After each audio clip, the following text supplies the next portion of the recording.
भारत में गुजरात एयरपोर्ट को भी तबाह कर दिया गया। ये वो तमाम तर चीजें हैं, ये वो तमाम तर जगह हैं जहां से पाकिस्तान के खिलाफ, पाकिस्तान के मासूम लोगों के खिलाफ बर्बरियत की जा रही थी। मसाजिद को निशाना बनाया जा रहा था, मासूम बच्चों को टारगेट किया जा रहा था और अब इन तमाम जगहों को टारगेट किया जा रहा है। फतेह 1 मिसाइल दुश्मन पर दागे गए हैं और ऑपरेशन बुनियान और मरसूस इस वक्त कामयाबी के साथ जारी है। आपको ये मनाजिर दिखा रहे हैं, ये वो मनाजिर हैं जो इस वक्त भारत सदियों याद रखेगा। भारत की 7 नस्लें ये मनाजिर कभी नहीं भूल पाएंगी कि जो उसने गलती की, जिसका खुमियाजा उसको अब भुगतना पड़ रहा है। तबाही के मनाजिर हैं ये। भारत में गुजरात एयरपोर्ट पर जो हमला किया गया है अफवाज पाकिस्तान की जानिब से, और इस वक्त ये सूरत हाल मुझे कुछ कहने की जरूरत नहीं है। तमाम तर जो मनाजिर हैं वो खुद बयान कर रहे हैं कि भारत के अंदर इस वक्त क्या सूरत हाल है। क़यामत बरपा है भारत में,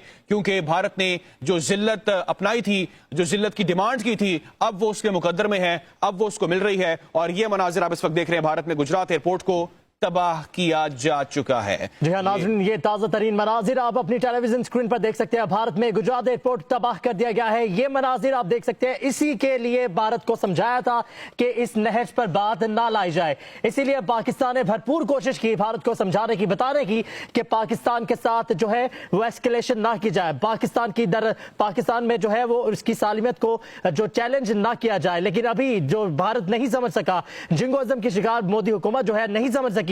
अभी ये मनाजिर जो है वो आप देख सकते हैं। भारत में गुजरात एयरपोर्ट पर जो मनाजिर है ये ताज़ा तरीन मनाजिर है जो आप अपनी टेलीविजन स्क्रीन पर देख सकते हैं। पाकिस्तान ने टारगेट्स हिट करना शुरू कर दिए हैं।